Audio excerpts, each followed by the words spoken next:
Shut up and watch me perform. Yeah. What? I usually respond to any sort of flame with affirmative. Just anytime anyone says anything, I just affirm. You it. just go along with it. Ben has mastered the chat wheel. As part of Ben's like having this persona of the productive positivity of Merlini, he's mastered the chat wheel in all situations. Talking of mastering of the chat wheel, has CTY mastered that chat wheel? Because he's going to have had to have used that today, I hasn't don't he? think cores need to speak that much. I think as a mid laner, like generally your team follows you around, so you can just like make maneuvers. Yeah. Like I don't really think you need to say that much. Yeah. I mean, you can say like, oh, I'm like 1,000 gold away from my PK, but I don't think it's that bad. I can tell you what Chinese stream chat was saying. I mean, they're like, Puppy's warming up or getting his gloves ready or something. Because he's like Puppy's known as the boxer, and so what's CTY's when they nickname? struggled, he was like the 6-minute god. Is he still that? Yeah, I think that's still popular. But there's other memes surrounding him too. Like he has especially like small eyes, so like he just woke up or he's not awake yet when he's playing his matches. Look, Jack, we could do a whole segment for half an hour and more probably on Chinese memes, I'm sure. But draft is underway for our next matchup. LFY, of course, 2-0 so far today after a 2-0 win against Complexity earlier on. SG, on the other hand, are 0-2 after going down to Vici Gaming. So both teams looking for a 2-game win here for different reasons. Do you feel like SG have got a chance of getting out of this group, Ben? It's going to be tough, isn't it? Yeah, I'm not liking their chances. Let's just see that. Okay. See if they can steal a game away here, because they've managed to land the Wyvern, which we haven't seen today too much here. We haven't seen it at all in Group A. It has been used a couple of times in Group B. Nisha earlier on had a mega game on it. Why is that? I know it's been very popular as a ban, isn't it? Got nerfed, man. Arctic Burn level 1 not as good. His scales now, his base damage got nerfed. Still good hero. You still feel like he's part of the meta? He's a good pick? Yes. Okay. I think he scales very well is the thing. He's good at pushing out lanes. He's so in lane. I think his laning is his weakest part. I mean, Jack made some great points earlier on. He's super flexible, isn't he? He's got a bit of everything. Yeah, he's like a Swiss Army knife. He's got a save, he's got wave clear, he's got like a decent kind of lane harassing that also allows him to engage over terrain from far away and slow down single targets. He's got a big team fight ult. Like, he does a lot of things.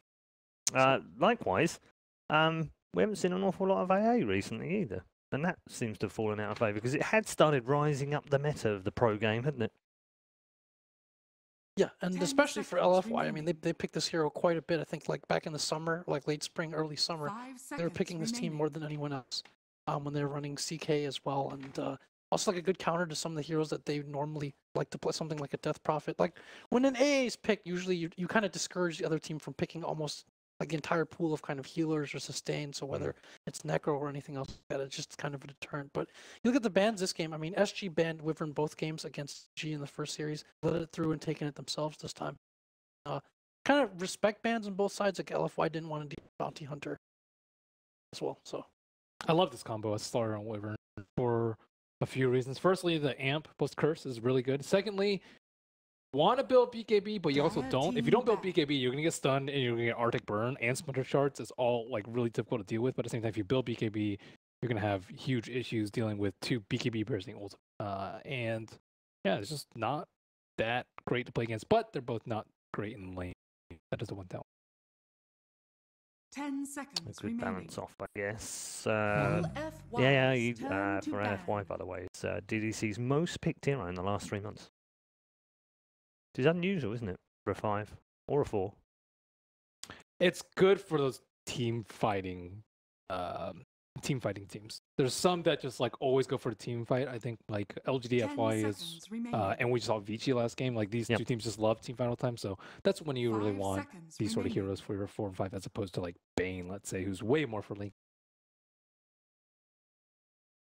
Although he can be good. And he's also, I mean, if you look at in the sense of like, what does this hero do that no one does? He's perhaps the only supporter, one of the only supports that has that kind of like global reach, potentially in fights that you're taking elsewhere. That's something that is like rare out of the position and discourages so many picks. So it's just very high value. So why don't people run jungle MP then? Global reach, bro, from support. Okay, I'm done. Keyword jungle. I'm done. Right, get out. I'm done here. Second phase bans. Removed from SG. What does that mean? Scared of team fight. Yeah. I don't think it's Just trying to remove as many. Yeah, we saw 10 seconds what remaining. I think Z-Freak bought a Silver Edge as Winter Wyvern versus a 5 Tide Hunter, seconds but generally it's remaining. not a matchup that you really want to play against all the time. And the Weaver is, more minus armor with good with Slaughter, good with Winter Wyvern. But more importantly, it's really good versus the AA. AA is a hero that it's very LFY's difficult to turn protect in the pick. fights, so you don't want heroes that are able to just go in the back lane and just assault him.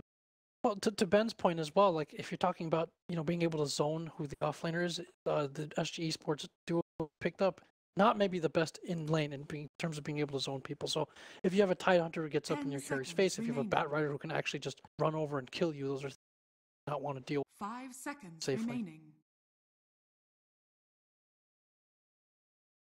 So let's see if they want any more setup with this. I like the Bat versus Winter Wyvern. Like Cold Embrace is typically very good save, but it's actually terrible versus Wyvern.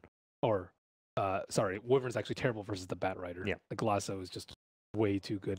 That sort of thing. Cold Embrace you just burn them down. So I think they need a little bit more setup with the AA. And like Sand King AA is mediocre on its own. We really see Void a lot. What other things do we've seen some other combos with the AA? None of them really come to mind at the Void, there's like the CK, which they were playing constantly just for like lane purposes. hero got nerfed. Dude, it's Phantasm Core Dire so team long. I It's almost like wondered if like Monkey King was something they would well, I mean, they were picking that quite a bit. Yes. It is the most picked for Paparazzi. Then it's also the most picked for Monet here in LA. 10 10 seconds remaining. Always nice to have a core too, a number one that doesn't do 5 fully seconds physical. Like remaining. really just like picking like Lifestealer versus Wyvern. You literally cannot do anything in Cold Embrace. At least with Gyrocopter you can throw your spells down. Maybe get a kill. You can punish, you can punish the Yeah, you Cold can Embrace punish pretty it. hard. And again, just kind of like a self-sufficient laner that you can fight with very early on. You don't have to sit there and like stack firm or allow them to farm. You can just come online and start clipping and take objectives right away. More team. So they basically decided they're going to fight them at their own game here, aren't they? That's generally the way you want to take it nowadays with mass team fight. So this might have been an adjustment they 10 made from the seconds earlier Mm. series, but if you recall, the Tide was picked against them third after they grabbed Yep. the Magnus, kind of put them in a 5 tough spot with seconds regards to their remaining. cores and like whatever physical damage was coming out, they ended up going with Slark final pick. So this seems like an adjustment. Maybe the Tide ban But was that was setting that this was up. more because they realised they were on a timer in the game. They had to Team kind of do something different. That was kind of their reply, wasn't it? I know it was a poor reply, but it was what they were trying to do was trying to fix the game early, wasn't it? You mean like you mean the Slark pick? Yeah. Yeah. That was like they were kind of in a corner. Yeah. I think at No, that they'd point. gone down a road they couldn't come back Yeah. from by then. And they had to look for like a safe lane 10 that probably seconds did well against the remaining. Tide or could do something. So in this case, with the Tide 5 gone, they probably feel a bit seconds more remaining. open here. See the clock come out. Very common hero to seek out the Magnus. Now that you see the Magnus come out, you need ways to generally stop the RP. I've seen some teams kind of try and go defensively with like LC to press the attack off the RP, but that's a little bit less common. I think heroes like Puck and Clock are especially good at catching out the Magnus and making sure that he doesn't. Anti-mage. I think Silencer is sometimes picked up too, but Silencer is not as good when you don't have a good enough jump. An Anti-mage. AM. Anti-mage is going to be tough to deal with. Yeah. Position 2s that deal with AM, the pool is not that wide left for super. Could see 10 a seconds PA remaining. again. PA seeming probably the most likely, I would 5 say. seconds remaining. Just because the immense amount of physical damage. We've seen TA too, but super doesn't really strike me too much as a TA player. I think if they're going to deal with this anti-mage, there constantly seem to be small nerfs to AM and perhaps like how quickly he gets off the ground with farming. Instead of trying to be able to fight him directly, I think LFY are probably going to go in the and just have something like one of those pushing cores, DP, DK type of thing where they can just come in and try to end the Dire game early team before. ban. It's probably going to be their. Otherwise, yeah, like looking at these first 4 picks, this feels like an anti-mage. They chain their spells together perfectly. It's going to be hard to kill him. You're not really afraid of the Gyro's hybrid damage or. They have really good anti-push though. I mean, pushing into Wyvern Magnus is even like 4-on-5 it seconds still might be remaining. incredibly difficult. I don't know if I'd prefer that. I do think you need to take it one of two ways. It's like have some sort of late game inference so you can take it 40+, or you try and end it, prior to 25. Get the Ember ban. Ember is one of the few 2s that synergize very well with the Empower. I don't think there's... What other 2s can you even pick that are good with Empower? I guess PA, they could also take PA. Yep. I think PA would be incredibly greedy for them, but I think it becomes a lot less greedy now that you have Empower. Or in the past, it would have been like a Juggernaut or something. Yeah. Juggernaut would still be okay. Wouldn't be amazing, but it depends. How do you really want to use the power from Magnus on your mid or not? Or you can, kind of go halfway with like a hybrid right-clicker spellcaster. I think it has been pretty common with Magnus. Good follow-up done too. I'd be okay with that. I would prefer more that way than like a heavy farmer. A fighter that can scale with Empower. But at the same time, they have no force that could be a little bit troublesome versus Flock. They could, if they really wanted to, they might still be able to. Yeah, they could. Haven't seen it. 10 seconds remaining. Maybe like, I don't know, time maybe. But So, I mean, I guess we can talk about 5 some of the seconds anti-mage, remaining. right? Again, like a bit with and Super popular on pubs at the moment. even still. Yep. I have one in every. AM pick. LFY's turn to pick queen. Ban them all. A quap. Okay. Quap is more the 4v5er that you want as your mid laner. She does have okay right click later, but just much more elusive than catch. They don't actually have a good catch for. Okay, and it's the way you mentioned with DK in the mid. Tough matchup versus Quap. I don't know. I think LFY is a much better team, but I actually like SG's. I don't know who to take. I agree with you on that. I also like SG's lineup. Queen of Pain, obviously, you don't need to provide a heck of a lot of help.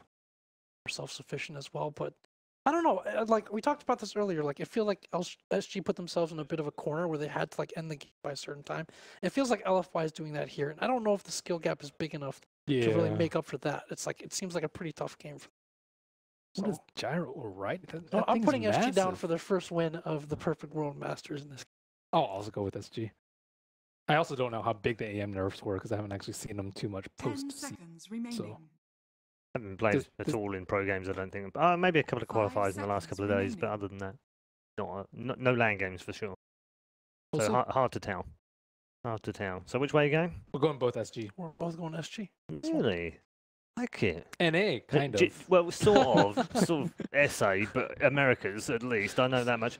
Do you know the common? Do you know the common shout for SG? Go for it. Força Brazil. Do you know that? Do you know that one? No. You guys need to learn that, and then you can support them properly. I thought it was USA. North Americans don't only know one phrase. I think the casters are ready. Let's hand you over to North Americans' finest. That's right, your favorite North American duo. In fact, your favorite duo all around, Cap Blitz. Here with the casting of SG versus LFY. Our panel just went all in on SG, apparently. It's a pretty nice anti-mage game. Who's got a Magnus? I mean, apparently SG have learned from their mistakes of the previous series, which was when they third pick Magnus, make sure to fourth pick Animage so it doesn't get banned. That was a sick AM game too. It was against a Storm. Yeah. But and then it ended up being fifth ban, and it did not turn into an Animage game. I'm not sure if they could have countered it anyways at that point. Like AM Mag at that point would have been really strong. The Storm ended up doing a lot of work. Like you can still last ban Bloodseeker if you're really worried about it. Or you're Liquid and you just pick it anyways. So you're with the SG too? I think LFY is the better team, but I don't know if it's by enough to offset the fact that they have to play clock against AM. Okay, let me ask you this. Why, like, sure, it may be a good AM game, but why can't the game just be kind of over before AM comes online? Because I think they can hold. I think they've got enough outspam, and I'm not sure if LFY have enough catch for the mobility on the side of SG. Okay, give me details. What, you like Queen of Pain? You like Wyvern? Like, what are the heroes on SG that you like because they're able to stall up the game? I'll tell you like the 2 ways that I can see both teams winning. Okay. Or like the ways that I see both teams winning. It's like if LFI wins, they need to absolutely snowball. Yeah. They need to just like wreck the lanes. They need to take this anti-mage's tower. They need to take the mid tower early on. Like they need to take the 2 towers early on, the mid one and the enemy safe lane. Yeah. And once they do that, then they need to get aggressive ward vision down, and they just have to like hit hard and fast. They can't like, they have to bait SG into fights where SG come back and try to take a 5-on-5 fight. But I think on the other side of things, if SG largely avoids fights, and what they do is they just shove the waves in with the heroes that they have, because they've got a Winter Wyvern who is one of the best heroes in the game at pushing out waves, because you can Arctic Burn away. You have Splinter Blast, which is an incredible spell right now. Like his entire toolkit is really good. I think they picked the AA after the Wyvern, and yes, it's good against the Cold Embrace, but it's not that great against holding out waves. LFY, they don't have the best heroes at getting catch either. It's not like if SG splits push, like who's gonna kill anti-mage and Quap, right? Like who's gonna go back for that? They have to devote a lot of resources to killing those 2 heroes. They need to get like a Shadowblade Dragon Knight or something, and even that stuff. Yeah, you need like a Blink DK with an AA ult on top of that, and then like one more thing. It's not easy, and it's too much of an investment to go back every single time to stop somebody from split pushing. What do you think about LFY's investment of this Clockwork into the off lane and the Sand King as the support here? I just simply want to say, like, Clockwork doesn't really have the best catch here. He's got Quap, he's got AM, even Magnus can, like, skewer out of the cogs, even if he does end up skewering the clock with him. At least he can get out of the cogs itself. Yeah. So this is not, like, he's not going to be the hero that addresses the split push problem that you're posing. Yeah, and it's like Clockwork is really nice catch when you have heroes that don't naturally build force, or that have a hard time against him in the laning phase, like if he has kill potential. But against heroes like AM, he has neither of those things. Like Anti-Mage is not worried about this matchup whatsoever. Right. He can trade with this Clockwork without any issues. Clockwork doesn't really bully him or harass him very hard. There's like 0 kill potential for Clockwork. So if you were the captain of LFY, would you have switched those 2 roles? Would you have put Sand King as an offlaner? Because it doesn't... I'm not sure if that makes it any easier, but maybe. Yeah. There's a lot of potential for that lane to be abused, but I think if you move Sand King to the 3 and you have Clockwork 4, maybe you have more. But it's also dependent on like your hero playstyles and like who's playing what. But I think the DK is not a bad pick because you needed a hero that could take these towers early. Yeah. And it's not just about taking these towers early. Like that sounds very basic, right? Saying like, oh, of course you need a pushing lineup against an anti-mage. But it's mainly because DK can do it without really any help. Like he just hits level 6 and he can just hit the tower. And he can outspam the Queen of Pain. He's like one of the few mid heroes that can stand against Queen of Pain and doesn't mind the harass too much. But the pressure is on LFY. It's like, because anti-mage versus gyro, you're not really feeling great as a gyro player. They're the team who has to definitely play a little bit better, and right now they're trying to contest this Magnus Slardar. It looks like this is going to be our first blood pretty easily too. Theo, I'm not sure what he was thinking about that, trying to contest the gyrocopter like that, pursuing so deep, but he definitely ends up getting turned around on. First blood going to LFY. An easy start to this gyrocopter Ancient Apparition lane. Yeah, and you see more and more gyros opt to skip that Rocket Barrage at level 1. I think when I asked about it, both the gyro players I talked to said it just feels really bad, Rocket Barrage level 1. Yeah. Like it feels next to garbage. And Homing Missile feels so good. Yeah. Right? So, and it's not like you're not going to go a 4-4-0 build. Yes. Right? You still got to get maxed out Flat Cannon because that's your farming tool, especially when it comes to Ancient stacks. So, you get basically you have the choice. One or the other is your early game ability. It's either going to be Rocket Barrage or Homing Missile, and it seems like Homing Missile definitely is the preference most carries. Slightly the favorite choice. Oh, there was one Chinese carry recently, Rocket Barrage over Homing Missile. But I forgot that Inflame had the Sunken Relic thing. We ran into him in a pod. We did. Yeah. Disaster. No, really? Did we? Yeah, we won that one. Relax, we won that game. That was we lost a lot of Dota games recently, but we won that one. The Kaya Storm, man, when it was broken. Yep. But, I mean, LFY, things are going kind of okay, but like laning ways, if you just like look at it, Queen of Pain is doing fine. In fact, 40 really impressed me, by the way, at this tournament. Yeah. 40R, I mean, I think everyone kind of agrees that 40R is definitely the star player of SG, and it's not even that close. SG are going to have some problems here. Bardino in some trouble is going to go for the Cold Embrace level 2, which is not something that you really want to have to do. It's not feelable.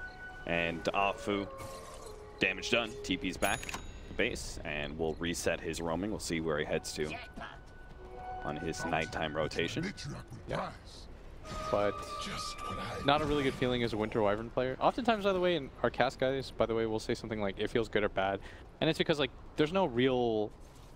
Dota is, like, a huge spectrum in terms of, like, what can be correct or incorrect. Like, it's really hard to say what the best play is, but what you do know as, like, a Dota player is how something feels, right? Like, if you skill Cold Embrace there, you feel pretty bad because you're thinking to yourself, I can't push out the waves anymore. My harass ability is kind of gone. Now he knows that I have Cold Embrace level 2, which doesn't really do too much. As an offensive, like as a Winter Wyvern, when you hit level 3, it's a huge peak for your offensive ganking power, right? You get level 2 Splinter Blast, which is huge damage. You also have this big time slow coming out, 180 damage nuke, right? That's gigantic, especially with the range that it gets. You get the double slow off both your Q and your Splinter Blast, Arctic Burn and Splinter Blast. And that's so much ganking power, and you just gave that up because you had to save yourself with Cold Embrace. Yeah, it feels pretty garbage, but it's okay because at the flip side of things, if you just check out, the anti-mage has been getting absolute free farm right now. He tries to pick up that CS, and he does manage to get it. As long as he survives here, it'll all be good. Stun comes in. Nice stun from Theo. Managed to get the 2-man, and Afu's completely out of mana, so they're going to be able to pick up that 1 kill. Managing the cause of Bardino inside as he comes down from that right, but he does have the Cold Embrace buying him a little bit of time. Inflame still able to get that 1 kill, though. Theo's looking to be able to chase him down, though. Does manage to get another stun.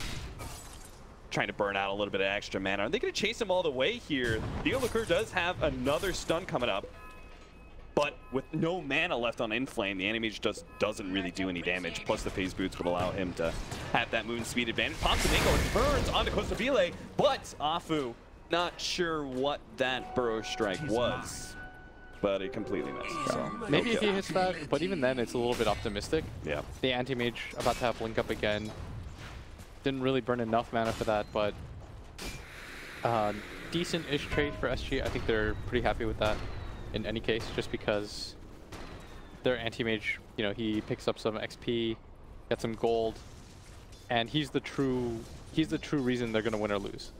All right, 40R is not level 6. They can't go for the fast blast onto DDC. In fact, 40R's gonna run himself out of here, maybe turn around with the blink. The Super's getting kind of low. 40R's gonna go for it. Does manage to hit his level 6 off of that creep wave and gets the kill on the Dragon Knight. A very important one, especially since he just popped his ultimate. No chance to get a free push on the tower here. And you notice that SG has identified that as well, that this mid tower is such a big importance, as well as this enemy safe lane tower. Like, they understand that these are the 2 towers that they need to take this game to put pressure, because if you imagine it, if you're looking at Dota like from a perspective of how to protect your jungle, right? When you lose those 2 towers, you essentially just get sandwiched, and it's so large. It's such a large landmass that you have to cover. It's impossible to ward everywhere. So when you lose those 2 towers, you lose the ability to defend those towers safely and evenly. And so it limits the amount of space that the anti-mage can get in farm. But by... And actually just trades out sentries. All right, say goodbye to that sentry, and apparently he doesn't have another one. So, way to save your sentry there, Theo. Yeah. Good work. And by doing that, it makes a lot more pressure on LFY, especially with the first Dragon form. That's why you saw LFY heroes run in, but SG, their heroes are a little bit better at rotating. The nuke damage, of course. Yeah, that big burst pure damage on the Dragon Knight, who's supposed to be so tanky, especially so armored up. That the pure damage kind of cuts him straight to the core. Yeah. Now, the other way, normally we talk about this, and we always invade into the enemy jungle, right? Take that safe lane jungle away. Hold up. Jesus, look at that Queen of Pain. What have you just got destroyed? LFY are going to be able to catch Theo here with the sprint on. Now he gets a Cold Embrace. Cogs is going to fade away, and our Clockwork is going to have to run himself out of this one. But on hot pursuit, it's the rest of LFY trying to chase down the Winter Wyvern. SG's going to leave him behind. They do manage to get the skewer back, and they'll finish off the Clockwork now. Turn to help out Bardino, who's now sandwiched between Super, the Dragon Knight, who's going to come in, slowed down by the Cosmic Finale. They are able to get that kill, not wanting to fight into the Dragon Knight. SG will abandon this fight. Let's see if they can save their tower, though. Yeah, they need somebody here right now at all times. And they've done a really good job of identifying that. They've kept this mid tower pretty healthy. They've rotated heroes over when they can. just to kind of make it as annoying as possible. But Theo getting pretty low, but he really wanted to try to pull the creep wave over, even pops the sprint, but taking a little bit too much damage. The Queen of Pain is going to respawn though any second. This should really tell you, right? This kind of emphasizes the point that you're trying to make. The fact that Theo is trying to pull the creep wave off of the tower at like 150 HP really shows how much he values this tower's HP and how he doesn't want it to take any of that chip damage. Yeah, it's really important to their play because it's all about this anti-mage game. Like it's a ticking time bomb at all times. Is it just me, or is it, like, I always feel like SG look a lot better when they're playing these kind of ticking time bomb lineups, like the way they played the Underlord and the Arc Warden lineups. They just looked a lot better than whenever they are the aggressors. I think it's largely because when you're trying to jump on him in A here, he's so fast. He does manage to get the homing missile, turn around onto Theo, who has to sprint himself ahead of Afu, but he's getting hit by this eventually. Nafu's going to be able to follow the Burrow Strike, and they've got the Gyro Ult to be able to lay down. Call down covers the area, and SG are not able to complete that fight. Oh! God, dodge the Animage. He does not have a blink. What a great pickup there from Inflame. He managed to kill the ward, but it's a bit too little, too late. LFY pick up a big-time kill on the AM. All right, as the 10-minute marker comes in. And that's pretty massive. On top of that, if Super gets a setup somehow mid, they're going to grab this tower, and they're kind of right back on track. But significant pickup for them early on as Super, he's waiting. He really wants somebody to rotate in. Yeah, he's still got plenty of time on this Invis rune, too. Combined with the fact that his ultimate is going to be coming up. Now, it looks like there was a sentry right here on the river. And actually does spot out that observer ward. They just need to be able to put a hero over there. It looks like he's going to head up to top lane, though, see if he can maybe get a successful gank and turn that into a safe lane tower kill. Yeah, really surprised that this anti-mage was able to die early on. But not much changes just because they need to grab a kill on him. Doesn't get that misstun. Yeah. Not that it would have been a kill, but it would have been nice harassment. Force the AM out. It was a good rotation overall. I'm not sure. You think that rotation is better than trying to go for the mid tower? I think if his team wasn't there, his team took a little bit too long to get there. Yeah. I think if Super had backup, you don't even have to kill the Quap at that point. You just you have to make it so that she can't fight you back. But you are going to get a free tier 1 tower out of this, and it's a big one. We talked about the importance of it for the jungle area. And that's why you notice SG, they immediately start pushing in this mid tower because they want to put pressure away from their tower when the catapult's up. Like, it's very important that somebody's there to force things the other way. Otherwise, they're going to lose that tower for free. Now, why aren't they putting pressure on the Radiant safe lane and just basically mirror what LFY has done? They tried, though. If you recall when they went for that dive at bottom, but everyone was too fast. Just proven to be too strong. Like, he's a little bit too tanky right now for them to burst out. And I'm not sure they necessarily have to. I think they're better served just shoving in the waves and being patient. Yeah. Like, setting up kills for them is not as large of a deal because their offlane player, he's not a Clockwork. He's not a killer, and that's what Clockwork is. He's a hero that just runs around getting kills. Magnus is a hero that is an empower bot, essentially. So is this why, like, most gyrocopters we see moving by 12 minutes out of their lane? Usually by 10 minutes, they're out of the lane going somewhere trying to get some kills. Is this why Monet's chilling out in this safe lane so much, is that he knows SG want to be able to take his tower, and he's just going to stand tall here? He technically did move as Clockwork goes in, but so this is the downside we were talking about Clockwork, is when you play Clockwork and you can't kill any of the cores, they all have escapes. This is what it looks like. You're just hooking and hoping that they make a mistake. Yeah, because you're not an offlaner that scales at all, right? So you scale off kills. You gotta get kills. Yeah, you scale off kills. Yeah. Because you don't flash farm. Magnus has cleave, he has the ability to shockwave. And he has a big team fight ability that's always valued. Late game, nice kill in mid lane, and that's going to be another tower LFY is going to be able to take off of Super's Dragonite ult. Super is such a good DK player, and they're going to rotate the Magnus, but DK takes this mid tower like no other mid player does. And looks like he even wants to get some chip damage onto that tier 2. The poison that he brings. Now SG are going to try and catch him if he does move forward here. Super is going to exercise a bit of caution, and Flame's going to go in deep, though, straight into the Shrine area, ends up running into Theo and Costa Vile. But they'll get out. Shrine pop, though. The pulse is kind of caught here. The Winter Surge does go down. Super's going to deal a lot of damage to the Clockwork, and they managed to get the RP in, but Costa Vile just didn't do a whole lot of damage with that ultimate, and Clockwork ends up surviving. Martino's going to be caught as well. That's going to be 2 down from SG, and our Quaff is just a little bit too late to find any of these kills. Tried to search for Inflame, but he actually wisely headed over to the mid lane. Looks like they might be able to get a quick kill here on the DDC as well as Inflame with the ultimate hitting on the 2 of them. 40R does manage to pick up the double kill. So nice turnaround there for SG, but it's not going to save their tier 1 tower. Looks like another one is going to be dropping soon. Maybe not yet. The damage is already done, and it'll surely drop soon. They've done a very good job of putting that pressure on. And it makes it difficult for the anti-mage to farm as a result, because this anti-mage heavily relies on not just the Battle Fury timing, but getting his Manta right after that. And against this kind of lineup, if you 5-man heavy enough, even the Manta might not be enough. You might need a BKB, something to just keep you alive against all this crowd control.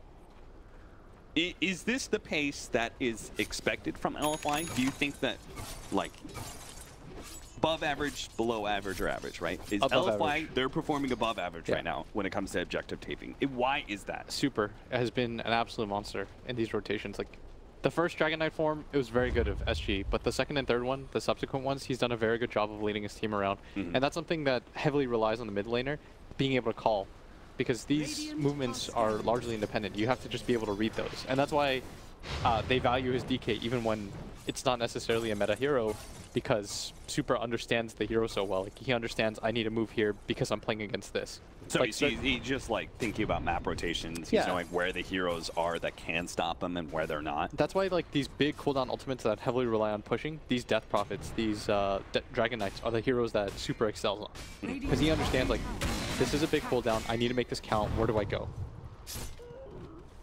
SG in the meantime, what can they be doing a little bit better to stop LFY? Push out the waves as much as you can with these heroes. You notice that the top wave is already being pushed in, which forces the AA in. I've been watching them hit neutrals quite a bit. Yeah. That's kind of like one thing that stood out to me, is that they haven't been pushing out waves as much as they could have. Yeah. Somebody needs to take the risk and shove out top. But Super's very smartly gone for this Blink Dagger, and so he's got a lot of kill potential. Yeah. And I think the timings are a little bit faster than SG expect.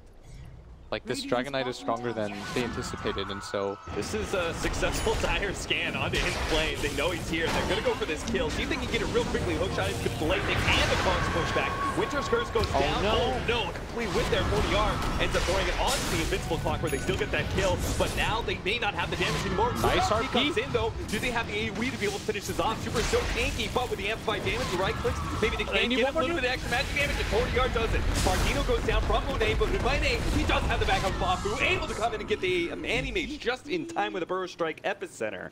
LFY, they do walk away with 3 big kills. Most notably, that last one was huge. Afu basically single-handedly taking out the AM in that fight, making it a win overall for LFY. Yeah, and some spells, we're going to see the replay here. The stun comes in, they run into the Clockwork. He starts to get really low.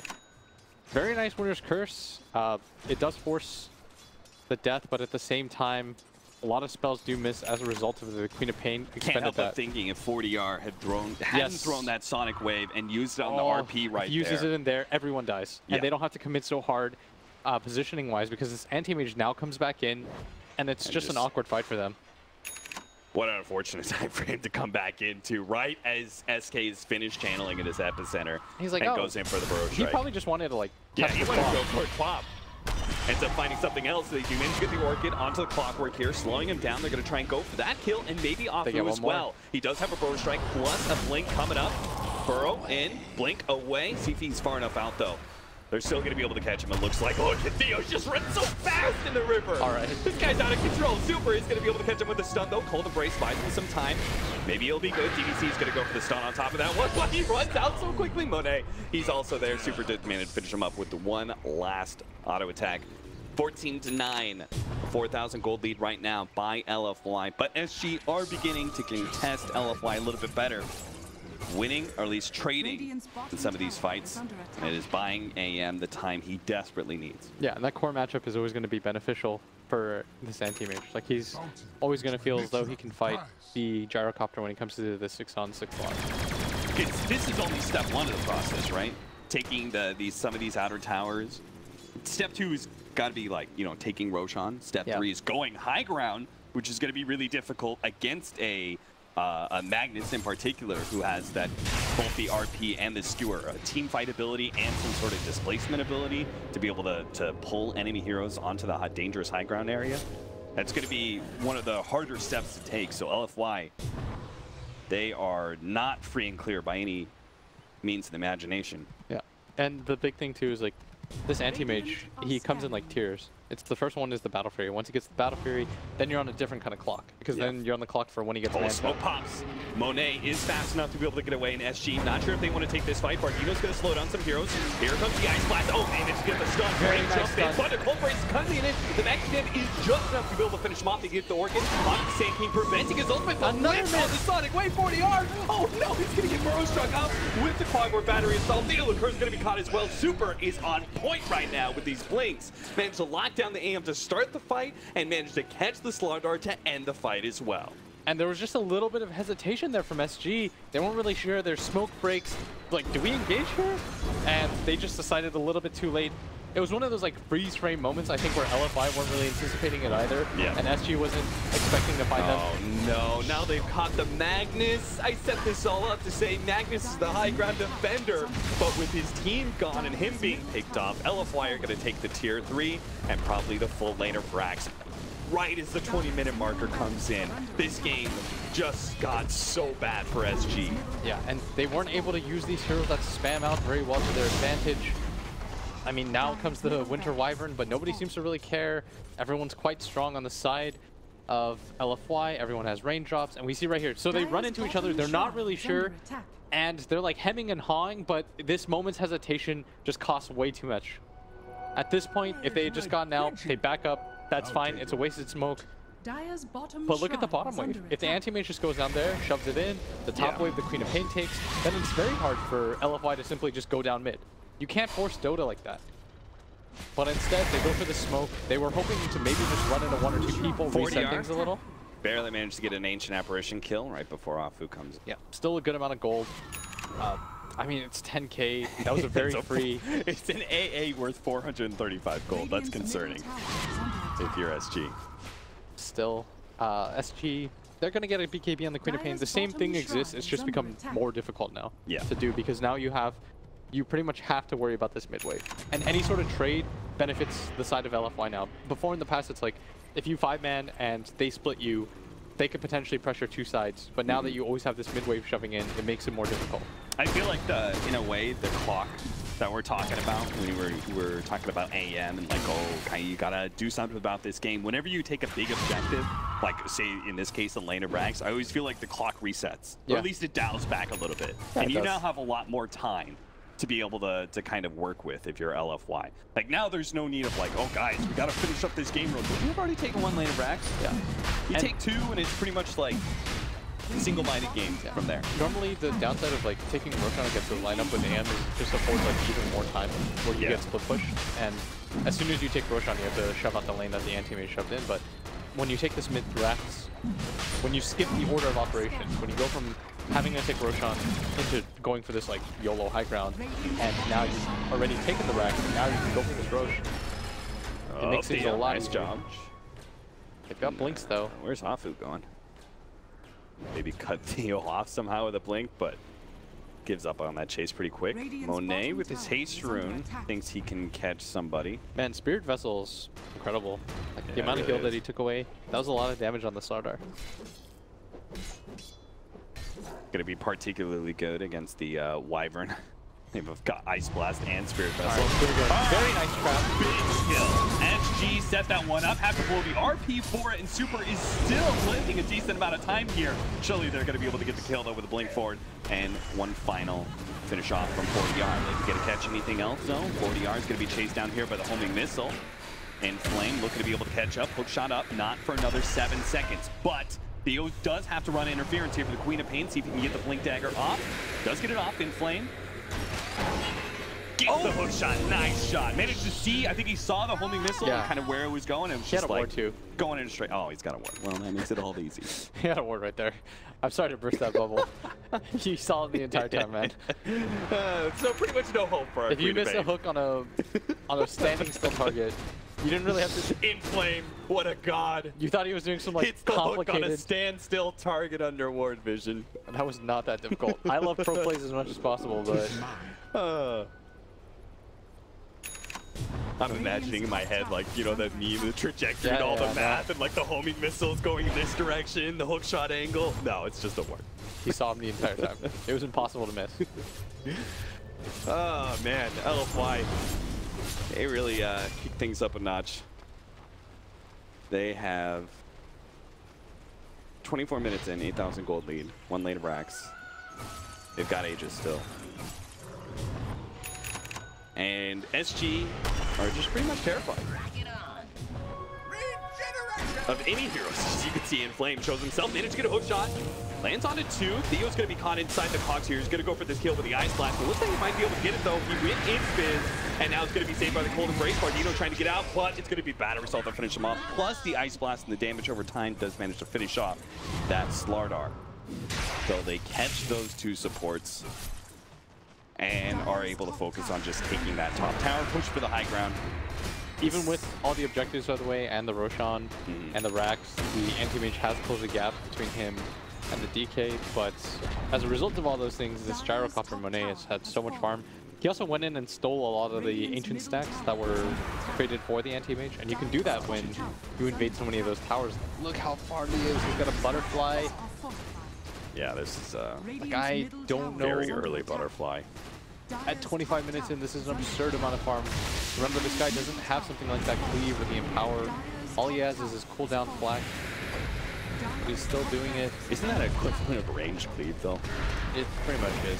Oh, instant stun from Super. He saw that one coming, managed to throw out the stun absurd. before the Slardar blinked in, resulting in an instant stun. It's going to catch Laposa as well. Ice Blast comes in, not even needed. Looks like he's going to go for Bardino, catch him with the call down. Pretty easy, godlike, triple kill.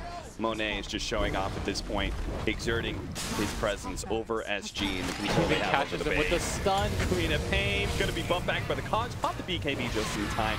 Goes for the link kill onto the Sand King. Just anything to make his score a little bit better, honestly, before this game does end. 40R is going to run out of his BKB, so the homing missile is going to be able to lock him down. Ding. Afu will follow that up. And another kill, and SG, they lose their entire team. The anti-mage does survive, which thought it'd be difficult to kill him, but doesn't matter when you see your comrades strewn across the battlefield as another 4 heroes go down. That's now a 15k gold lead on the side of LFY, starting to enter a territory where it doesn't really matter if you have the better heroes cap. He'll fake back and re-enter the smoke, goes for the anime with the Ice Blast, all their magic damage. Nice use of the Cogs again from Inflame. And you get the control on the AM. Free pickoff, 1 minute on the clock. Enough time easily for LFY to take that tier 2 and force one final fight at the bottom high ground. Yeah. So LFI, Inflame is like hitting this Rhine, but it doesn't seem like anybody else wants to deal with it. Just the only one, apparently. Go you, man. Take the shrine. Believe in yourself, Inflame. Like, I'm pretty sure by the time he finishes pinging this him. shrine, Gyrocopter can take the full oh, weight of this has racks got to be above like him. this has got to be like the Chinese version of memeing. Like they're pinging him and he's just continuing to hit it. Nobody's helping him hit it. There you go. And Monet comes in and last hits it. All because he just wanted to farm some neutral. They're definitely. Oh my god, he's got a Scotty. Yeah, they're definitely messing around right now. There's no way this AM, like, you get to a point. There's a limit, yeah. Yeah, where the AM just doesn't become a carry against Gyrocopter. When you outfarm him by this degree, it's a bit much. Jump in, stun, and the follow-up Ice Blast is going to land pretty squarely onto these heroes, but 40R does have that BKB. Nice RP to follow up, and they have the AoE to be able to finish off these heroes. There's just no real damage coming after the AM ulti, and without that, they just don't have a damage to kill anybody on the side of LFY. SG almost get wiped. It's the Leoposa who's trying to get out of here alive. They call it GG as he escapes to the fountain. So, SG getting pretty well manhandled in game number 1, and you, as well as the panel, both sided with SG when it came to their draft, and at least said it was going to give them a chance. Yeah, I thought that it was still, like, I'll still hold to the fact that it was a good AM game, but there was just like 1 or 2 engagements that were way too sloppy. That mid one probably cost them by far the largest, and Super absolutely went off. Like, if there's an MVP vote, I don't think there is, like, no one's Benz is here, but